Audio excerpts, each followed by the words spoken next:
positive at, like his accuracy. So he's not. All my friends are outstanding captains.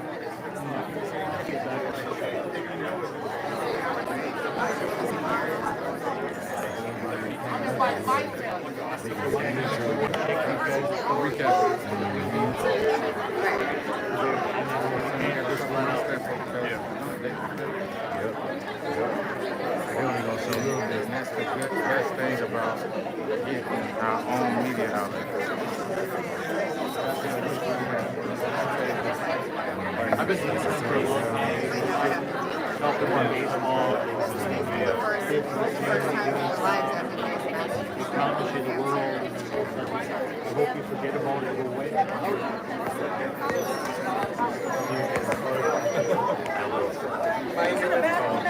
There's a guy. There's one that flew down the stairs. There's a man's right there. Down the flight stairs. Robin. So no. There's one right here.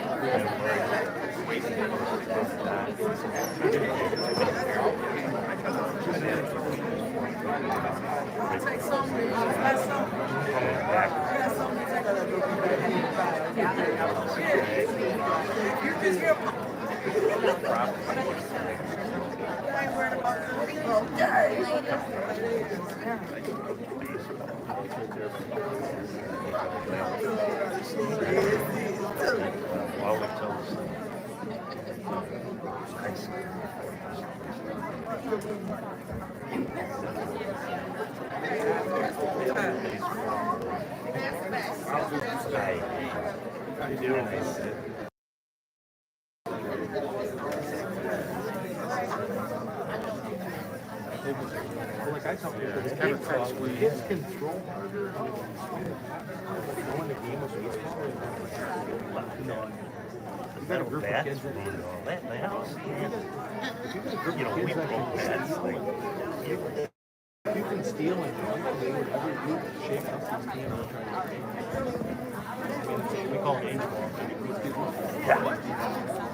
Yeah, there's different words. So by spring we were, I've done a lot of people that broke that. Actually, I did it this year.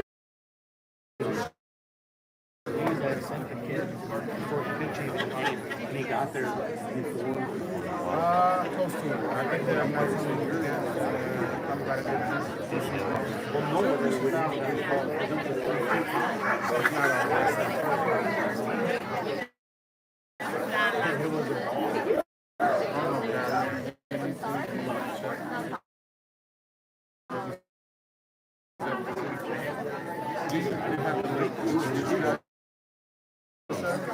You signed the position?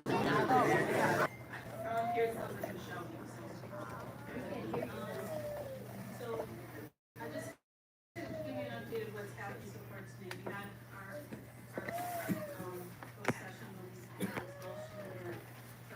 because we had some extra time, we went ahead and dealt with some of the stuff that we were going to deal with in our closed session we scheduled after our regular meeting. We might end up going back and finishing that. But the 65 seems to be going on this, so that's kind of how we're going to proceed now. Before we get started, I just want to say that I read this out before the meeting again. I want to take a moment to thank Laura and Warren for her service to this district and to this community. It's a lot to ask of a citizen to step up and serve in this way. And she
Instead of Mike Moore. And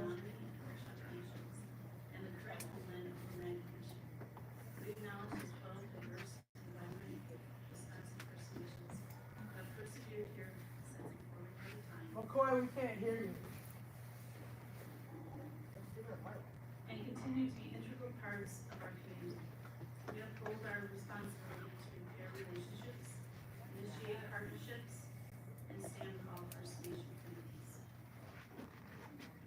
We need still loud, I think. I think there's so many people here that sound being absorbed that it might sound loud enough, but I think we just have to crank it if we can. Thank you, Becker. Okay,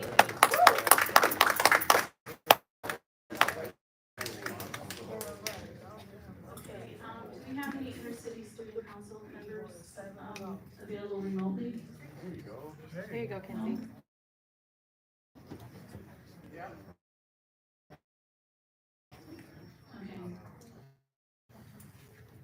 Then we're gonna move on to go. If you are wanting to speak tonight, we have quite a stack of people who wanna speak, so it's gonna take quite a long time, so everyone get comfortable. We're gonna take them and receive them, and, we're gonna start with,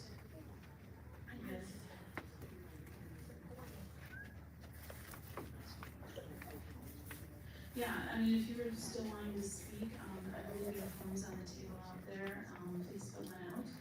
You will be coming up to the microphone, you'll get 5 minutes, we're gonna keep, because we have so many, we're gonna be pretty strict about the time. Because a lot of people wanna speak tonight, so we wanna hear from you. Brian's gonna be, or maybe we're gonna have it up on the screen, that'll help a lot. And, fill out the form and give it to kids and here, so she'll make sure you did it.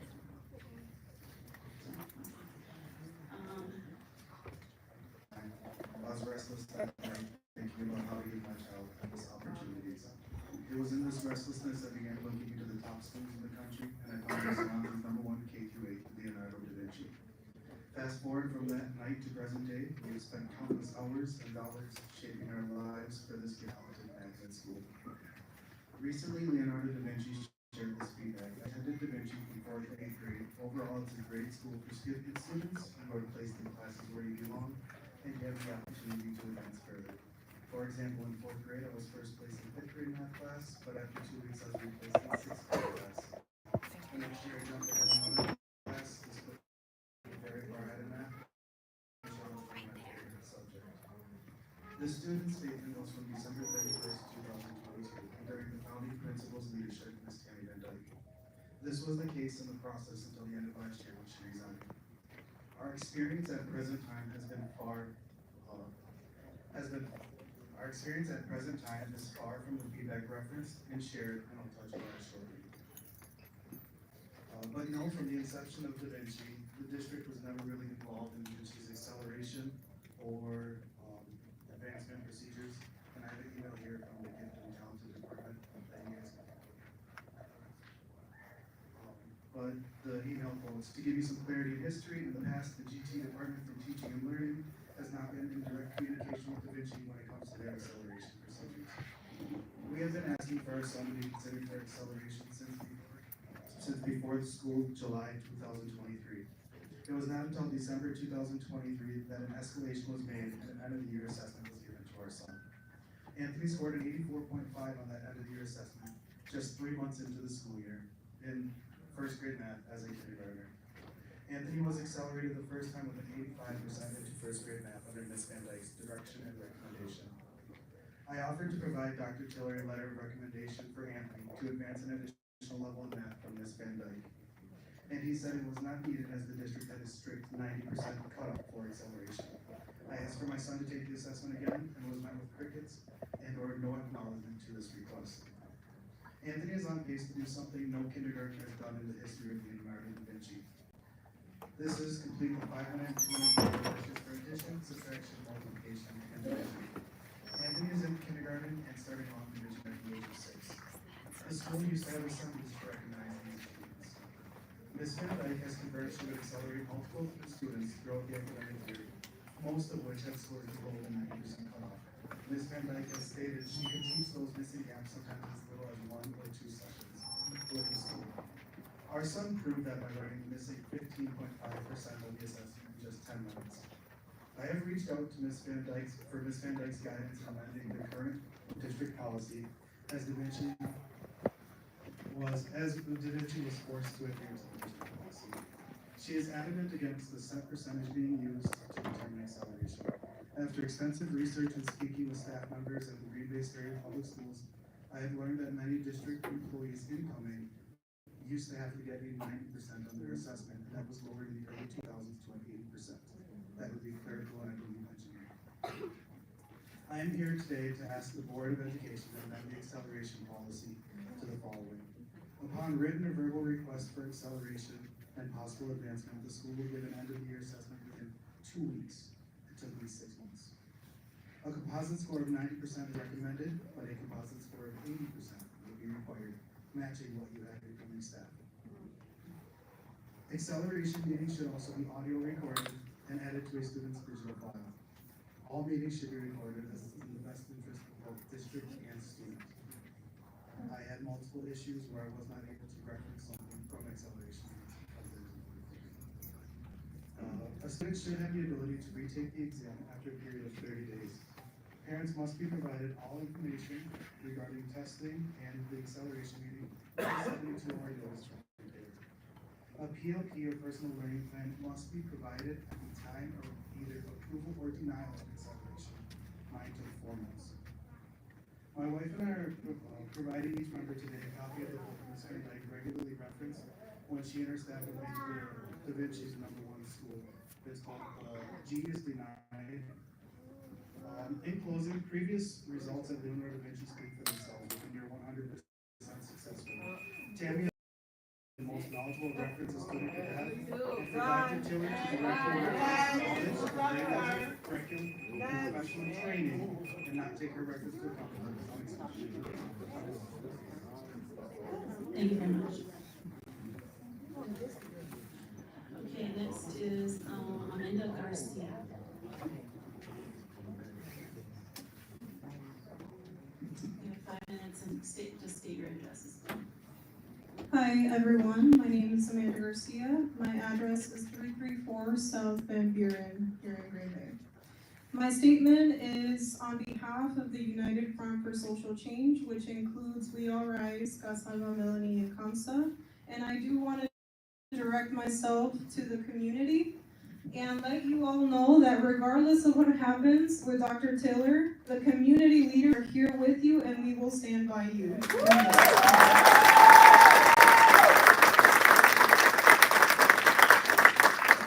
So I will be brief. I want you all to know that we started a petition online to reinstate Superintendent Dr. Claude Tiller Jr. for the Green Bay Area Public Schools. I'm going to read the petition to you today, and I am speaking on behalf of the community, and this is what the community wants. Our community viewed the now recently made public Atlanta radio talk show interview titled Navigating Educational Leadership: Insights from the First Black Superintendent of Green Bay Schools of Dr. Tiller Jr. that prompted his recent resignation. There are no comments made in the interview that we understand to be grounds for termination of a superintendent that has shown nothing but promise and progress for the Green Bay School District. Dr. Tiller has made more productive changes and established stronger connections with students, staff, and schools than any superintendent in over a decade. His dedication to education and commitment to our community is evident in his actions. He has been instrumental in fostering an environment that prioritizes learning, equity, and inclusivity for all students. His permanent absence will create a void that will be hard to fill and will damage the community trust of the Green Bay Public Schools in order to improve the learning experience for all students. Dr. Tiller was selected for his leadership role due to his extensive experience working in an urban environment, proven results in closing achievement gaps, and demonstrated experience building relationships. That every student deserves the best possible education, which we firmly believe Dr. Tiller can provide, as he has shown us during his brief tenure so far. This petition is not about me, it's not about the community members in the room, it's about the families that live in this school district. It's about preserving community trust, in truly working toward the quality of education that our children deserve in the Green Bay area public schools. We urge you to consider the impact of this decision on the student's future, and we demand the reinstating of Dr. Tiller immediately. This petition, as of a few seconds ago, has over 1,062 signatures.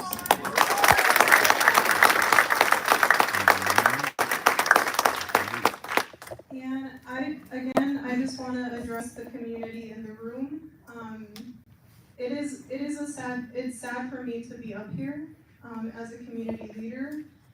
We all started the grieving process as soon as we heard that an investigation was taking place.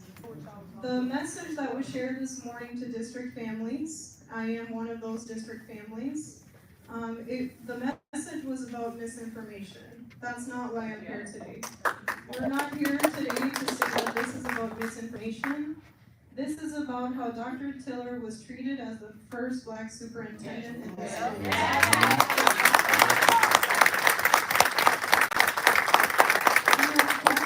The process of how this took place, and he was hired out of 20 very highly qualified candidates, and you wanted him to create change in this district.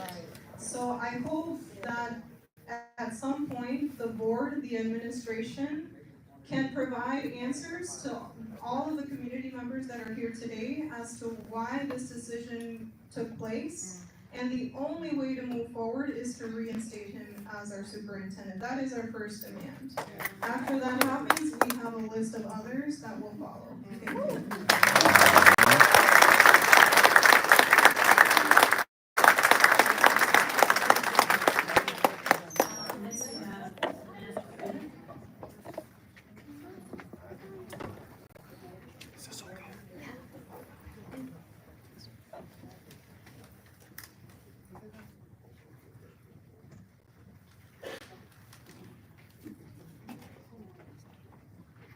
Just state your full name and your address, please again. Frank, 203 Grace Street. This community, once again, finds ourselves in a pivotal moment, one where the principles of diversity and inclusion are not merely academic concepts, but the very foundation of our community's integrity and future. The recent scrutiny of Dr. Tiller Jr. and the manner in which the board's message was conveyed to the staff and families is, to put it bluntly, a glaring misstep.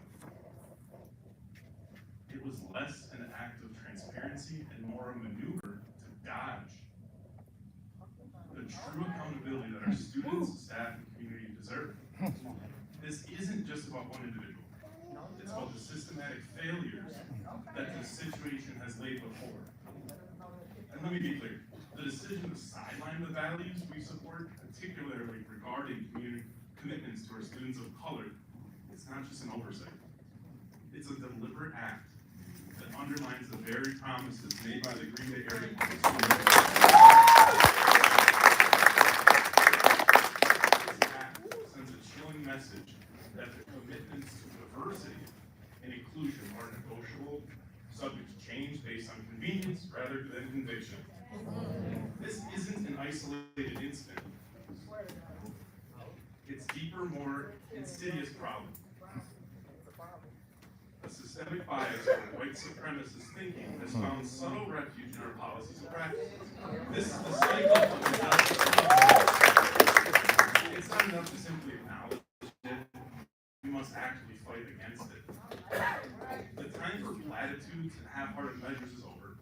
We are here tonight to demand a new direction, one that truly honors the voice and experiences of all of those who have been marginalized and disregarded. Our guiding principle should always be the well-being and success of all students, with a keen focus on uplifting those from underrepresented backgrounds. You, the Board of Education, are at crossroads. Will you choose the well-trodden path of indifference, or will you seize this moment to stand up against racism, to celebrate the rich diversity of our student body, and make things right fast? Acknowledging our failures is probably a good start. We need tangible, decisive actions that heal and move forward. Leadership must be rooted in empathy, compassion, and an unwavering commitment to justice, qualities we believe were embodied by Dr. DrTiller Jr.'s appointment. Ignorance can no longer be alibi. We knew the value of diversity then. We must be its steadfast champions now.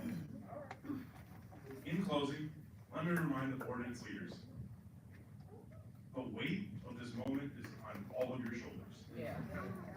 It's time to fully acknowledge the gravity of your decisions and their impact. Act boldly, correct the course, and commit to genuine, lasting change. Our students deserve no less. And let this be the moment you choose to be on the right side of history.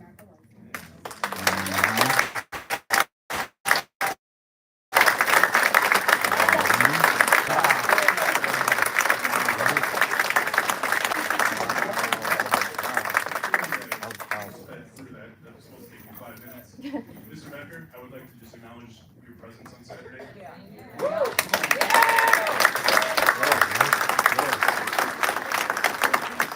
My grandmother, my parents raised some pretty strong gentlemen, but I don't think we would stack up to in a room full of people that didn't like it too much. For Mayor Schmidt, former Mayor Schmidt, who's not here tonight, I also commend him for standing up and talking. Yeah.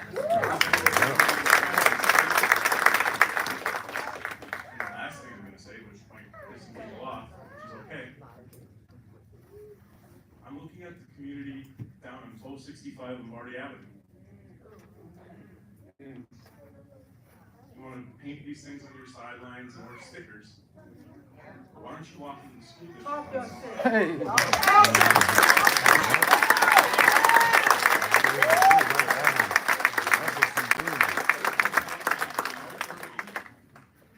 from the public relations, Aaron Popke, Jason Whalers, others, Matt LaFleur, Jordan Love, I know has impacted this community with people in this room for Brothers, donations and whatnot. The work we're doing behind the scenes. Come on, man. Just a bunch of people that want to hear their voice heard, not have 6 people stand up here that look nothing like that.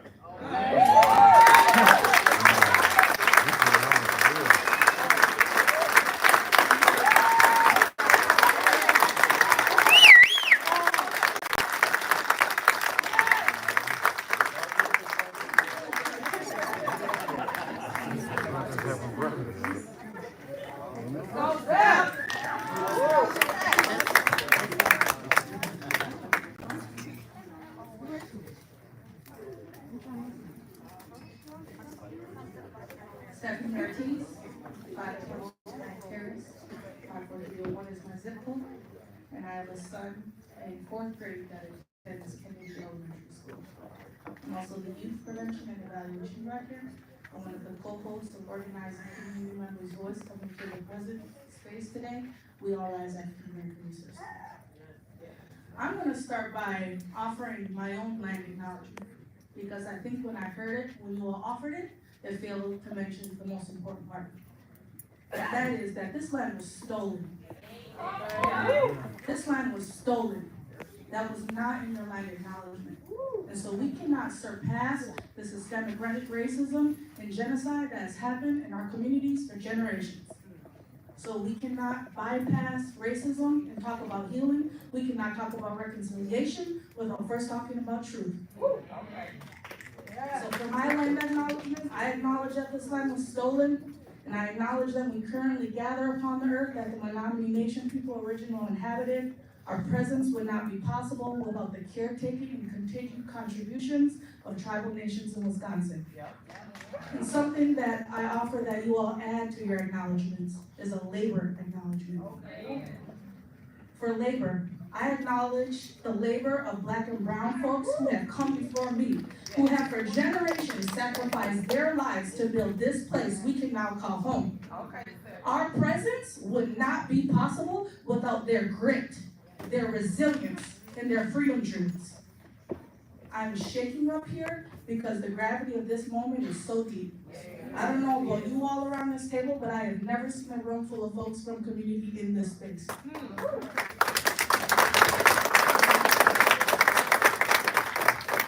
The role of the school board, from my understanding, is to ensure that school districts are responsible to the values, beliefs, and priorities of their communities. By you all refusing to listen to community voice, you are not being in alignment with these values. Just in the way that when we gathered here today, you went to closed session, came back, and decided to go back into closed session, even though it wasn't supposed to happen until after community input, to talk about the superintendent role. But that is why we are all gathered here today, to hopefully inform you all of what to consider when you have those critical conversations around your closed session tables. And so just like you all came into the space and decided, we have 30 minutes, let's go back into closed session and start getting on with our business. The reason why we are here today is to inform you all in your decision making, because as it is stated in your roles, that you all are supposed to be responsive to the priorities of community. Community is here today.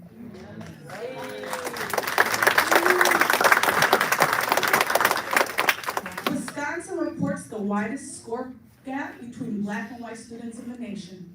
Guess why? Dr. DrTiller knows why. Yes, sir.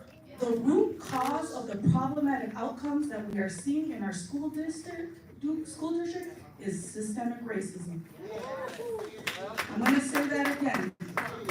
Our outcomes in our school district are rooted in systemic racism. Dr. DrTiller was putting strategies in place to address the root cause of the inequities that we are seeing in our school district. When he talked about it on a talk show, radio hosts, it might make some people uncomfortable. But something that I learned is discomfort is a sign of growth, and it is time for change.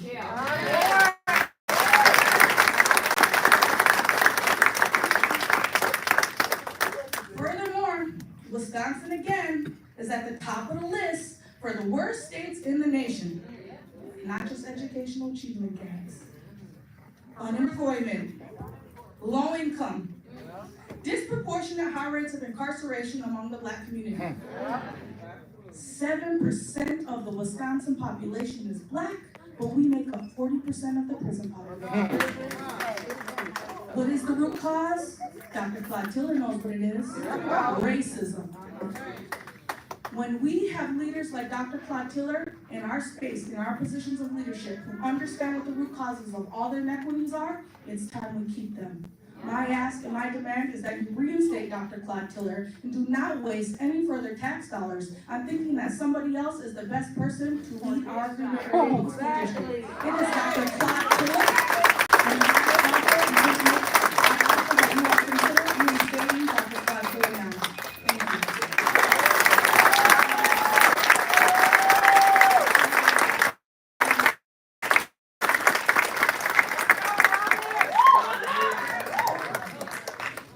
So I'm gonna take my 5 minutes and I'm gonna address the group here today because I wanna just tell you how I feel from my heart with this board right here.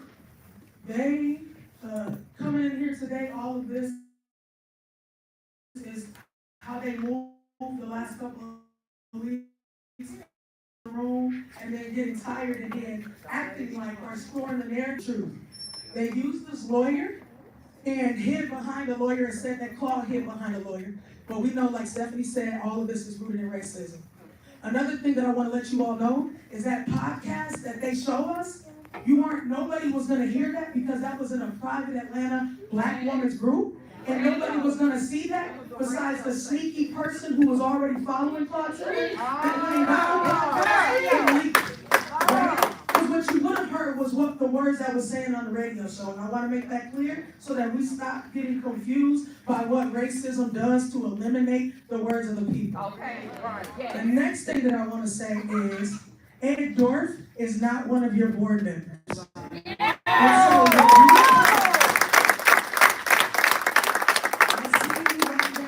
statistics and all of those things, and I know you very well know a lot of those things because they're in the books. They're federal and national statistics that we know that Wisconsin is not proud of. But when Ed Dorff was called, knowing that many people in this community had a lot of respect for him, and knowing that he had a history with those teachers, and when Ed Dorff said, he said 92% of the teachers were incompetent, and you all stood by and let that get released. You stood behind a lie and you knew it.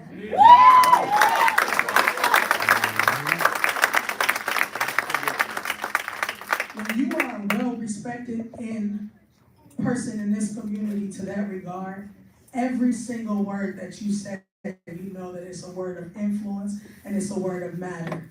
You know that you confuse people and you hit the heart. So let me tell y'all how we gonna hit y'all heart. Because what happened is, y'all, we showed up today with this formality and we've been showing up every day. And then you all don't seem to listen very well. So since Black and brown people don't have power to those that are rooted in racism with all the power, we're gonna tell you like this. And I think the brother already smacked it off earlier. The 2025 draft, those are student athletes. Yeah.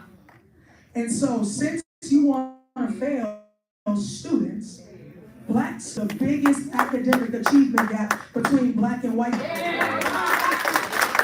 want to let you all know we don't shut up and dribble. We're not going to continue to deal with what we dealt with. We got our superintendent. We're asking y'all to reinstate him now. And the last time we came here, we said we can handle this amicably. We can come to the board with the board and hope that the board will listen to us and stop listening to the antics of your lawyer because they're not good. And if you think, like I said, our attention spans is short, don't let micro-scrolling fool you. We don't forget. So as we continue to tell y'all, every single one of you that continue with your board position, your silence is complicity, your silence is violence, and your silence is consent. As you have already participated in historical failure of Black and brown families within the school, I watch on my Facebook as people start to make comments because of your violence that threaten the lives of the leaders of these resource centers who are actually the people on the ground serving the people. We are not sitting on the tables, and we are tired of being the ones community on our back. And then you sat there every single time we came up here, you didn't listen to us. And you hid behind the fact that it's because your lawyer said something. We're the people that voted you in, that have encouraged you, that would stand behind you. But not one of you have stood behind us and listened to the impact and the hurt that y'all have riveted through our community. It is non-negotiable for you all to go back into your closed session and to think about the fact that you all were supposed to stand behind Claude Tiller and have his back. And I wonder if y'all even called him. See, if it was one of y'all or somebody that looked like y'all, he would have got a call. That is what love looks like, and solidarity is love. And I promise you, this is what love looks like.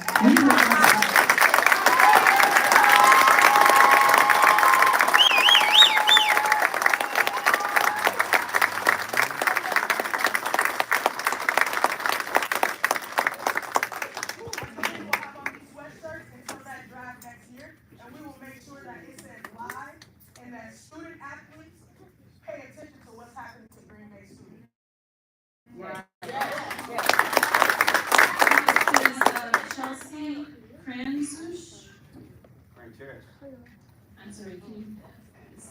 you address? Hi, it's Chelsea Cranches at 645 Brookridge Street. Thank you. I'd like to preface my comments this evening with the following so they cannot be misconstrued. I am unaware of what is discussed behind these closed door meetings, but I do know that you are elected officials and respectively are entrusted in doing what's right for the education of our children and our future. We've experienced 4 different individuals in the past 5 years sitting in the superintendent's chair, ultimately resulting in leadership instability, retention challenges, political disagreements, and not being able to address systemic issues. There is an enormous referendum at stake that you think these people might not know about. They know. We're aware. $90+ million to be exact. And guess what? You're relying on this community. You are relying. We are your face. Our kids are your face. As board members, do you guys realize that? You're counting on our votes. Our voices need to be heard, not behind these closed door meetings. A community divided, a community who feels unheard and marginalized, a community who feels the district does not have what is in the best interest of all these rights. Do what's right instilled in my head as a child, even if it didn't end well in my favor, at least I know I can sleep well at night because I did what's right. The lack of due process for DrTiller has caused a ripple effect. You may not have hurt the people of our community physically, but emotionally and mentally you have. Due to your lack of integrity and level of hypocrisy, I couldn't even believe the email that came out this morning. We understand that this is not what some members of the community want to hear. That does not mean we have disregarded concerns regarding equity and equality and the need for greater understanding and inclusion among all stakeholders. If this wasn't the biggest inclusion among all stakeholders, if this wasn't the biggest hypocritical statement I've ever read in my life, I don't know what was. Because that I've ever read in my life, I don't know what was. Because that's what got Tiller to where he is today, by speaking his mind and what the truths were. And that's all gonna unfold. It's unfortunate that we have to worry about having a target on our back because we're worried about what others think. We should be doing what's right and what's wrong. You don't need policies to interact with people. You don't need coaching. You don't need to bring people in here for you.